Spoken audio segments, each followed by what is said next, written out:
Welcome back to Conversation to Close. This is Sean, and today we're going to be continuing the series of showing you how to use the calculator, and now we're going to be moving on to subject two. So I'm going to use the exact same property. So here's the situation. You send out this letter, you get a response from a realtor. The realtor says, "Hey, we like the offer, but unfortunately it's not going to work because this property has a mortgage." Or the real estate agent may say something along the lines of, "What about the mortgage that's on the property?" Or it's something just to let you know there's a mortgage. Your response to that real estate agent should be something along the lines of, "My apologies, I didn't realize there was a mortgage. If you could get me the approximate mortgage balance, interest rate, and monthly payment, I can send you a new offer in about 15 minutes covering that mortgage also." And at that point, you need to determine if it's going to be a subject to or a hybrid once you have that information from the realtor.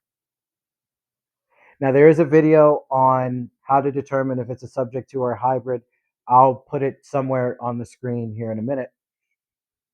Once you've determined what it is, then we're going to input the numbers into the calculator. So, for the sake of argument, we're still going to use this property, and we're going to say that their mortgage balance is $175,000. So they're selling their property for $218,000 because it's the same property. We're using the exact same one from the last video, but they have a $175,000 mortgage. They also have a monthly PITI. PITI stands for principal, interest, taxes, and insurance. It's just a fancy way of saying their full mortgage monthly payment. So let's say they have a PITI of $1,200. Okay.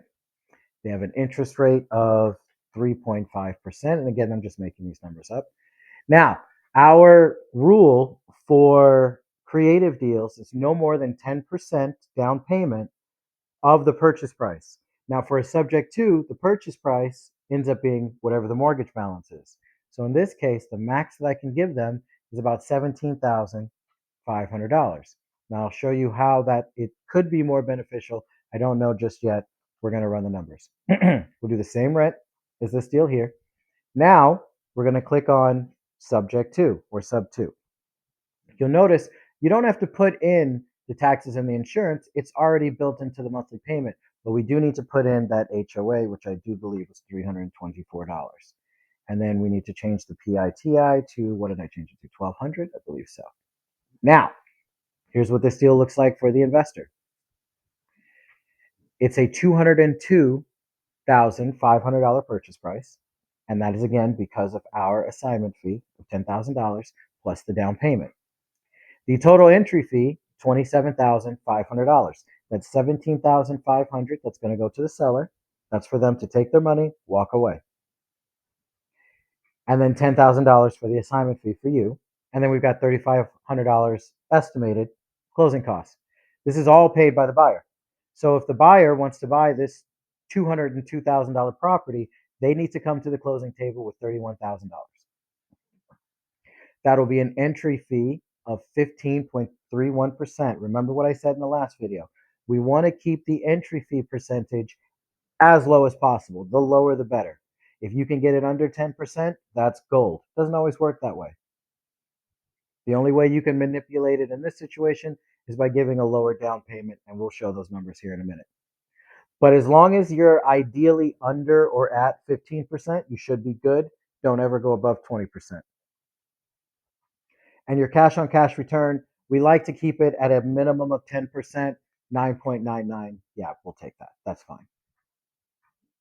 Now, let's take a look and see what if we can negotiate giving the seller less.